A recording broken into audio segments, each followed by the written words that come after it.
Hello students, how are you? I think are you doing well? This is evening session. हम यहाँ पे class 9th का actual में ये बिलोंग करता है, ये चैप्टर क्लास 9th के सिलेबस से, जिसमें भारत के आकार और स्थिति के बारे में बताया गया है। लेकिन ये आगे की परीक्षाओं में, आप जब किसी प्रतियोगी परीक्षा में जाएंगे, किसी भी कॉम्पिटिटिव एग्जाम में जब आप पार्टिसिपेट करेंगे, तो वहाँ पे ये सबसे बेसिक ज्योग्राफी का क्वेश्चन है जो आपको फ्यूचर में बहुत ही हेल्प करने वाला है। आप इसे ध्यान से सुनेंगे, समझेंगे, रिवीजन करेंगे। कोई डाउट्स होंगे तो कमेंट के माध्यम से आप उसको बताएंगे। ओके, हम यहाँ शुरू कर रहे हैं। मैप आपके सामने मैंने बनाया है, जितना इसका लंबाई और चौड़ाई है उस हिसाब से जो भी इंफॉर्मेशन इसमें आप आई है मैंने देने का प्रयास किया है। और अगर जो कोई और इन्फॉर्मेशन बाकी रह जाएगी तो उसे आप कमेंट के माध्यम से पूछेंगे या मैं नेक्स्ट वीडियो में उसे बनाऊंगा, ठीक। लेकिन आप ध्यान से सुने। देखिए, ये भारत आकार और स्थिति, भारत आकार और स्थिति, भारत आकार और स्थिति में हम सबसे पहले भारत के नक्शे को देखते हैं। भारत जो है, जो अपना भारत देश है, ये उत्तरी गोलार्ध में स्थित है। उत्तरी गोलार्ध का मतलब ये होता है कि जो पृथ्वी है, आप समझिए, जो पृथ्वी है, पृथ्वी दो भाग में बटी हुई है और पृथ्वी दो भाग में एक रेखा के माध्यम से बटी हुई है, ठीक। आपको समझाने के लिए मैं बता रहा हूं। आप जैसे पृथ्वी है, पृथ्वी ऐसे गोल है और पृथ्वी दो भाग में एक रेखा के माध्यम से बटी हुई है। इस रेखा को बोलते हैं भूमध्य रेखा। क्या बोलते हैं? भूमध्य रेखा। इसको बोलते हैं भूमध्य रेखा। इसे विषुवत रेखा भी कहते हैं, इसे 0 डिग्री लाइन भी कहते हैं। इसे 3 नामों से जाना जाता है। यह रेखा पृथ्वी को 2 भाग में बांटती है, ठीक। अब आप समझिए, जो भारत देश की स्थिति है वो इस रेखा के उत्तर में है, तो इस रेखा के उत्तर वाले हिस्से को उत्तरी गोलार्ध बोला जाता है। और अब यहां पे भारत इस रेखा के उत्तर में है, तो यानी जो अपना देश है वो पृथ्वी के उत्तरी गोलार्ध में स्थित है, पृथ्वी के उत्तरी गोलार्ध में स्थित है। अच्छा, उत्तरी गोलार्ध में तो स्थित है। अब वो किस देशांतर में है? पूर्वी देशांतर में है या पश्चिमी देशांतर में है? तो उसको समझेंगे। भारत की स्थिति जो है वो पूर्वी देशांतर में है। जैसे पृथ्वी को एक रेखा 2 भाग में बांटती है, उसे विषुवत रेखा बोलते हैं, वैसे ही एक देशांतर रेखा जो सीधी होती है, जो उत्तर और दक्षिण खींची जाती है, वो रेखा पृथ्वी को 2 देशांतर में बांटती है, पूर्वी देशांतर और पश्चिमी देशांतर। तो भारत की स्थिति जो है पूर्वी देशांतर में है। तो हम क्या कहेंगे? भारत की स्थिति पूर्वी देशांतर में, जो है उत्तरी गोलार्ध के पूर्वी देशांतर में स्थित है। भारत की स्थिति उत्तरी गोलार्ध के पूर्वी देशांतर में स्थित है, ठीक। अब ये स्थिति आप समझ चुके हैं। ये हो गया भूमध्य रेखा और ये हो गया पूर्वी देशांतर। अब मैं इसे मिटाता हूं। हमारा देश यहां पे है, इस स्थिति में है, ठीक। अब हम अपने मैप के माध्यम से, भारत के नक्शे के माध्यम से आपको समझाने का प्रयास करेंगे, ठीक। मैं इसे मिटा दे रहा हूं। ये आपको मैंने एक एग्जाम्पल के रूप में बताया, जिससे आप भारत की स्थिति को समझ पाइए कि हम पृथ्वी पे, ग्लोब में भारत की स्थिति क्या है, ठीक। अब हम आते हैं भारत के नक्शे पे। हमारे देश की जो स्थिति और विस्तार है उसको हम जान लिए। भारत उत्तरी गोलार्ध के पूर्वी देशांतर में स्थित है, ठीक। अब आते हैं भारत का जो अक्षांशीय विस्तार है उसको जान लेते हैं। भारत का अक्षांशीय, अच्छा सबसे पहले तो आप जानो अक्षांश रेखा क्या होती है। अक्षांश रेखा वो होती है जो पृथ्वी के ग्लोब पे जो रेखा पूरब और पश्चिम की तरफ खींची जाती है, यानी इस रेखा को अक्षांश रेखा बोलते हैं। जो रेखा इस तरीके से खींची जाती है इसको अक्षांश रेखा बोलते हैं। ये अक्षांश रेखा है, ठीक। और उसके बाद आप ध्यान देंगे,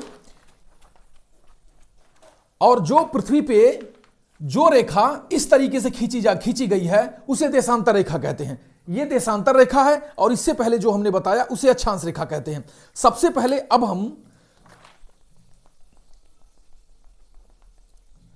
हम भारत की अक्षांशीय स्थिति को समझेंगे। भारत का अक्षांशीय विस्तार कहां से कहां तक है। तो भारत के दक्षिण से शुरू करते हैं। भारत का जो सबसे दक्षिणतम बिंदु है, जिसे बोलते हैं कन्याकुमारी। तो कन्याकुमारी से लेकर और जम्मू कश्मीर के सबसे उत्तर में, जम्मू कश्मीर के सबसे उत्तर में यहां तक जो भारत का अक्षांशीय विस्तार है वो 8 डिग्री 4 मिनट, 8 डिग्री 4 मिनट से लेके 37 डिग्री 6 मिनट तक है। भारत का अक्षांशीय विस्तार कितना है? 8 डिग्री 4 मिनट से लेके 37 डिग्री 6 मिनट तक है। ठीक, अब हम आते हैं भारत के देशांतरी विस्तार पे, जो रेखा इस तरीके से खींची हुई है। अब देशांतरी विस्तार को हम समझेंगे। भारत का जो देशांतरी विस्तार है वो 68 डिग्री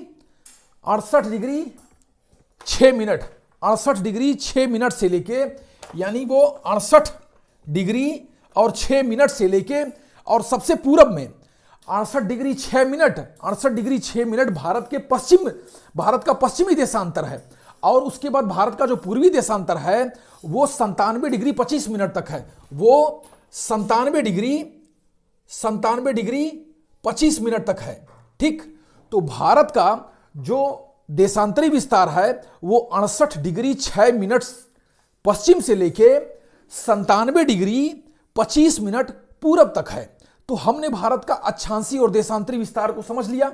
ठीक, अब हम आते हैं भारत के उत्तर दक्षिण और पूर्व पश्चिम लंबाई की। जो पूरे भारत की उत्तर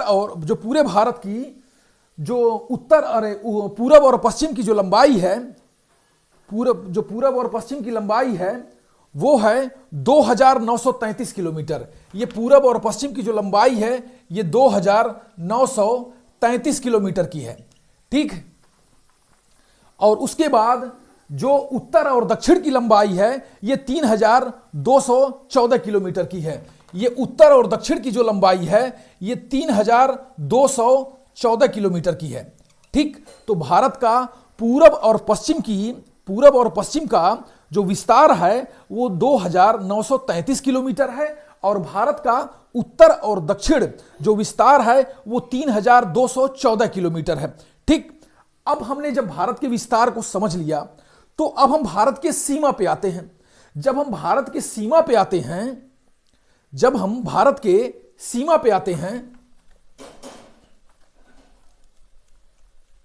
मैं इसे मिटा देता हूं जिससे और भी डाटा मैं आपको देता रहूंगा लिख के। ठीक, अब जो है भारत के हम सीमावर्ती क्षेत्र पे आते हैं। भारत के जो स्थल सीमा की लंबाई है वो 15,200 किलोमीटर है। भारत का जो स्थलीय सीमा है, स्थलीय सीमा कहां से शुरू होता है? वो गुजरात से शुरू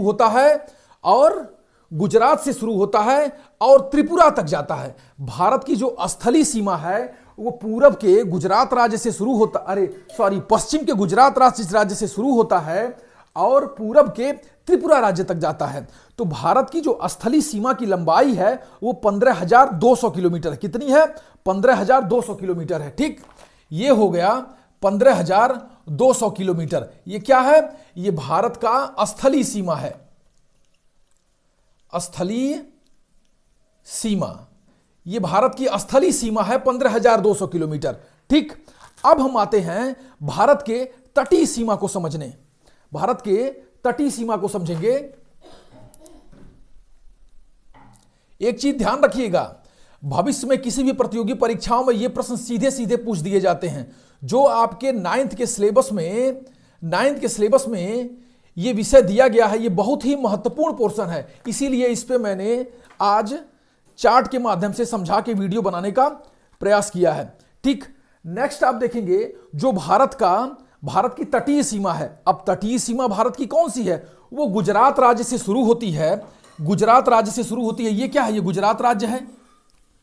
ये गुजरात राज्य से शुरू होती है और फिर कहां तक जाती है? वो पश्चिम बंगाल राज्य तक जाती है। कहां पे? पश्चिम बंगाल राज्य तक। तो भारत की जो तटीय सीमा है वो गुजरात राज्य से लेके, यानी वो यहां से ऐसे ऐसे शुरू होती है और उसके बाद फिर पश्चिम बंगाल राज्य तक जाती है। तो भारत की जो तटीय सीमा है उसकी लंबाई 6100 किलोमीटर है। कितनी है? 6100 किलोमीटर है। जो भारत का स्थलीय तटवर्ती क्षेत्र है इसकी लंबाई जो है 6100 किलोमीटर है। ठीक, 6100 किलोमीटर हो गया। अब उसके बाद लेकिन भारत की जो तटीय सीमा है वो एक और रूप में मापी जाती है, क्योंकि भारत के दो और तटवर्ती क्षेत्र हैं। एक जो है भारत के पूरब में अंडमान निकोबार है भारत के पूरब में अंडमान निकोबार है, जो ये वाला हिस्सा है, ये अंडमान निकोबार द्वीप समूह का है। और भारत के पश्चिम में ये लक्षद्वीप समूह वाला जो हिस्सा है। तो जब हम भारत के तट को इस अंडमान निकोबार से लेके और लक्षद्वीप समूह तक के क्षेत्रों को लेते हुए जब इसकी लंबाई नापेंगे भारत के तटवर्ती क्षेत्र को, तो ये 7,516 किलोमीटर आएगा। कितना आएगा? 7,516 किलोमीटर। जब हम अपने द्वीपीय क्षेत्र को लेते हुए भारत के तटवर्ती क्षेत्र की लंबाई जब मापेंगे, तो भारत के तटवर्ती क्षेत्र की लंबाई जो है वो 7,516 किलोमीटर आएगी। कितनी आएगी? 7,516 किलोमीटर। ठीक। अब इस तरीके से हमने भारत के उत्तर, दक्षिण, पूरब, पश्चिम की लंबाई को समझा, उसके अक्षांशीय और देशांतरी विस्तार को समझा। अब उसके सीमावर्ती क्षेत्रों को समझते हैं, भारत के सीमावर्ती देशों को समझते हैं। ठीक। आप उसको ध्यान से समझिएगा। ये आगामी किसी भी प्रतियोगी परीक्षाओं में आपसे ये प्रश्न पूछा जा सकता है, एनडीए में पूछा जा सकता है, बैंकिंग में पूछा जा सकता है, आगे और भी किसी सामान्य ज्ञान की प्रतियोगिता में आप शामिल होते हैं उसमें भी ये प्रश्न ऐसे ही पूछे जा सकते हैं। इसलिए ये चैप्टर और ये जो वीडियो है ये बहुत इंपॉर्टेंट होने वाला है आपके लिए। आप ध्यान से इसे सुनिएगा।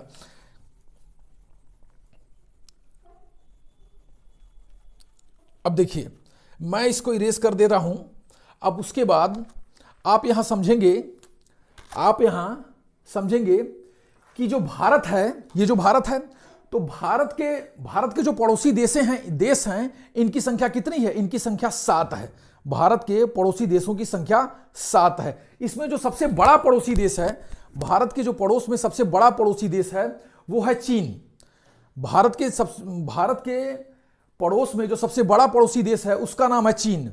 और चीन देश के साथ चीन और भारत की सीमा को अलग करने वाली लाइन को मैकमोहन रेखा कहते हैं। ठीक। चीन और भारत की सीमा को अलग करने वाली लाइन को मैकमोहन रेखा कहते हैं। ठीक। लेकिन वर्तमान में चीन की सरकार इस मैकमोहन रेखा को नहीं मानती है और वो भारतीय क्षेत्रों में अतिक्रमण करती रहती है।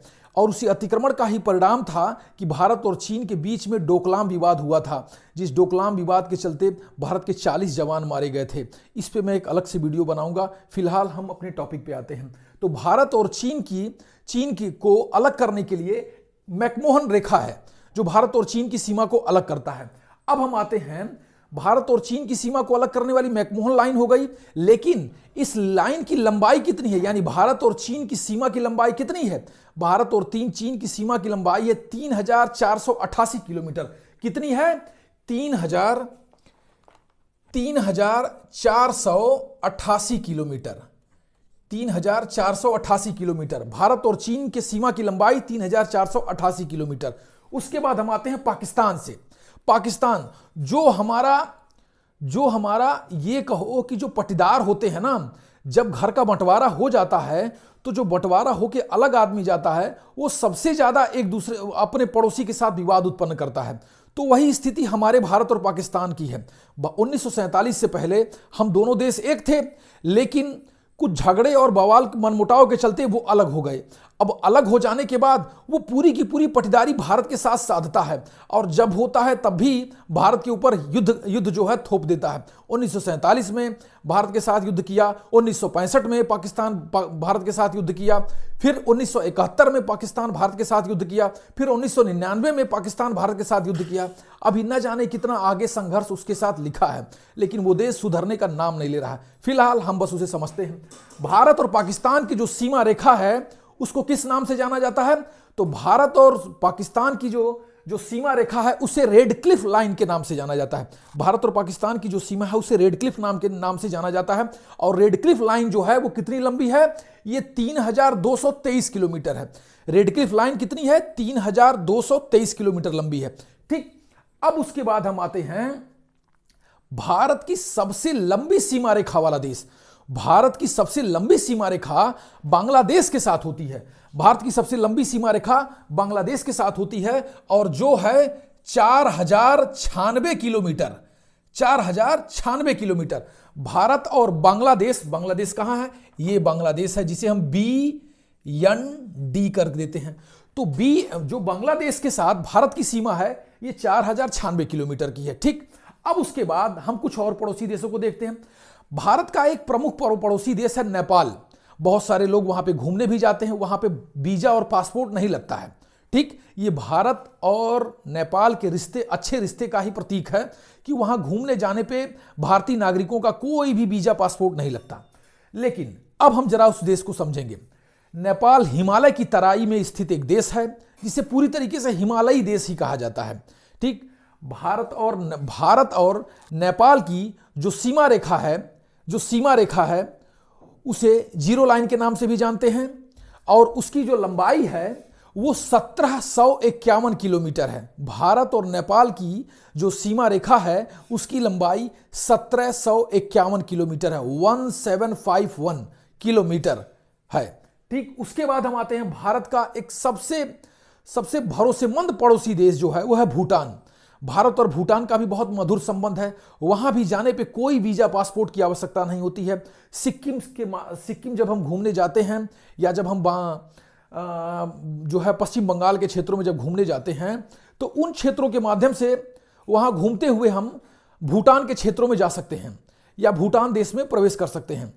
ठीक, तो भूटान के साथ जो भारत की सीमा रेखा की लंबाई है वो 699 किलोमीटर है, 699 किलोमीटर है। देखिए यहां मैंने लिखा है भारत के साथ भूटान की जो सीमा रेखा की लंबाई है वो 699 किलोमीटर है। ठीक, अब उसके बाद एक और हमारा पड़ोसी देश है, उसका नाम है म्यांमार, जिसे पहले बर्मा के नाम से जाना जाता था, जिसकी राजधानी है नापीते।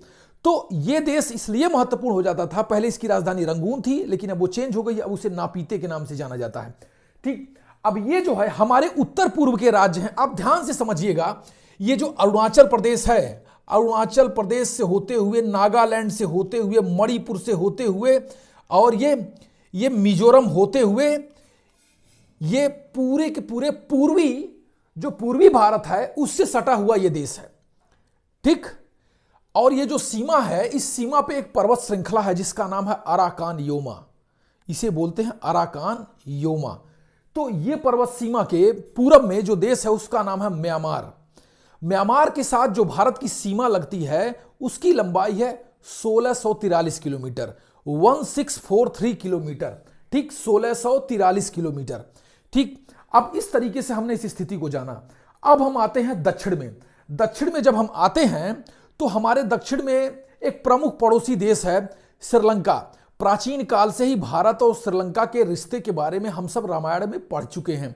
उसके बाद भी लगातार बहुत सारे विवाद और बहुत सारे विषय राजनीतिक ऐसे आए जिससे भारत और श्रीलंका के संबंधों के बारे में हमें जानकारी मिलती रहती है, और बीच में ये संबंध खराब भी हो गया था। लेकिन वर्तमान में अगर जो ये कहा जाए कि भारत और श्रीलंका के रिश्ते कैसे हैं तो हम कहेंगे अच्छे हैं।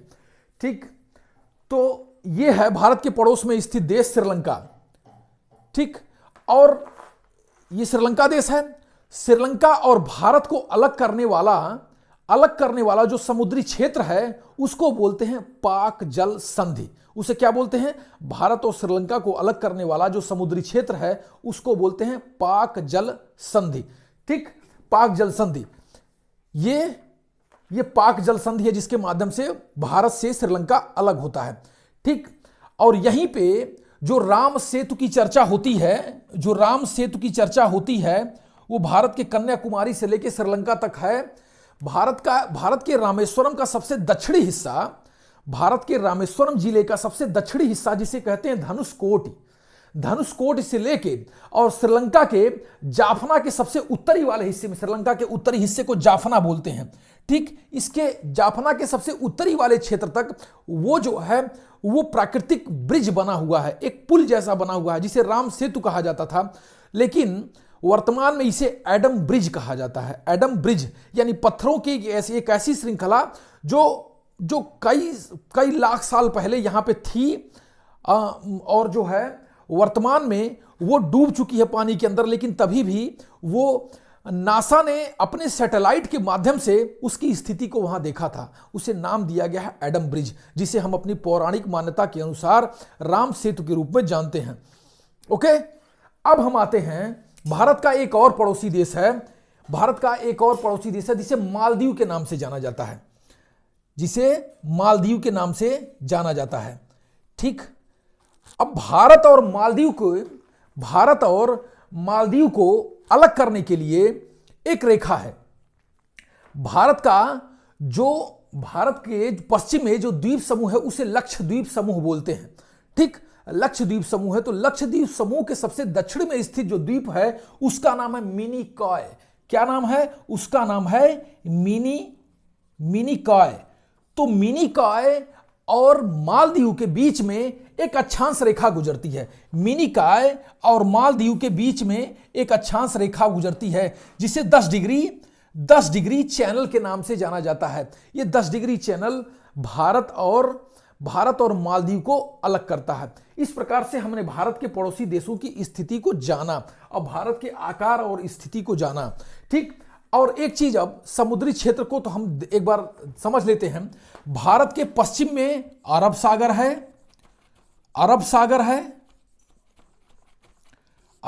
है। भारत के पूरब में जो है ये बंगाल की खाड़ी है। ये बंगाल की खाड़ी हो गई। और भारत के दक्षिण में क्या है? भारत के दक्षिण में हिंद महासागर है। भारत के दक्षिण में क्या है? हिंद महासागर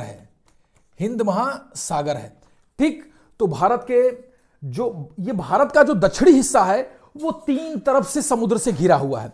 तो कोई स्थलीय क्षेत्र जो 3 तरफ से जल से घिरा होता है, कोई भी स्थलीय क्षेत्र जो 3 तरफ से जल से घिरा होता है तो उसको प्रायद्वीप बोलते हैं। ठीक, उसे प्रायद्वीप बोलते हैं। इंग्लिश में इसे पेनिनसुला बोलते हैं। ओके, तो ये भारत का जो दक्षिणी हिस्सा है ये 3 तरफ से जल से घिरा है, इसीलिए इसको प्रायद्वीप बोलते हैं। ठीक, तो ये हमने जान ली भारत की स्थिति, विस्तार, भारत के जो है सीमावर्ती क्षेत्र और भारत के जो है प्रमुख सागरीय क्षेत्र, इनको हमने समझ लिया। किसी भी प्रकार का अगर जो डाउट होगा या कोई क्वेश्चन होगा तो आप हमें कमेंट के माध्यम से जरूर बताएंगे। वीडियो आपको कैसा लगा ये भी आप बताएंगे। ठीक, thank you and good night.